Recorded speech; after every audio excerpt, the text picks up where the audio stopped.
ஒரு விருந்தாளியை வந்து ஒரு வீட்டுக்கு நீங்கள் கூப்பிட்டாத நீங்கள் வீடு என்ன பண்ணுவீங்க? அப்படியே வச்சுருப்பீங்க.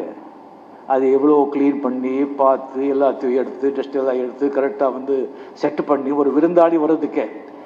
ஸோ அப்பேற்பட்ட ஒரு கடவுள் விருந்தாளி உங்கள் நெஞ்சுக்குள்ளே வரணும்னா உங்கள் நெஞ்சை எவ்வளோ தூய்மையாக நீங்கள் வச்சுக்கணும். எவ்வளோ தூய்மையாக வச்சுக்கிட்டாதான் அது பலன் கிடைக்கும். அந்த ஆண்டு அந்த கிரியாவை ஒர்க் அவுட் ஆகும். இல்லைன்னா அது வந்து சாத்தியமில்லை.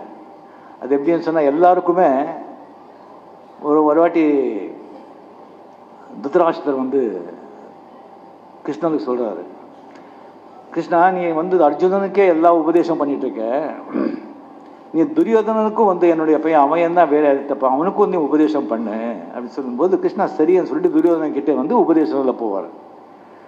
அப்போ துரியோதனா சொல்கிறான், இதை பாரு கண்ணா, எனக்கு எது நல்லதும் தெரியும், எது கெட்டதும் தெரியும், எது தர்மம் தெரியும், எது அதர்மம் தெரியும், எது செஞ்சால் புண்ணியம் தெரியும், எது செஞ்சால் கர்மம் தெரியும். ஆனால் செய்ய முடியல, நான் செய்ய மாட்டேன்.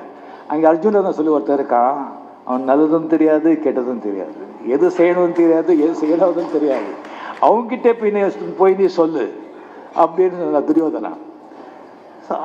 அர்ஜுனன் வந்து நிஜமா அவன் வந்து எல்லாமே சரண்டர் ஆயிட்டான். அவன் ஆத்மாவும் சுத்தியா இருந்தது. அதனால தான் கிருஷ்ணா அந்த சொன்னது எல்லாமே அவருக்கு வந்து பகவத்கீதை அவர்கிட்ட சொன்னாங்க. ஸோ ஒரு விதத்தில் நாம எல்லாரும் துரியோதனர்கள் தான். நமக்கு தெரியும் எது நல்லது செய்யணும் எது கெட்டது செய்யணும் சொல்லி, ஆனால் செய்ய மாட்டோம். பொய் சொல்லக்கூடாதுன்னு தெரியும், பொய் சொல்லுவோம். அவன் மோசம் பண்ணக்கூடாதுன்னு தெரியும், மோசம் பண்ணுவோம்.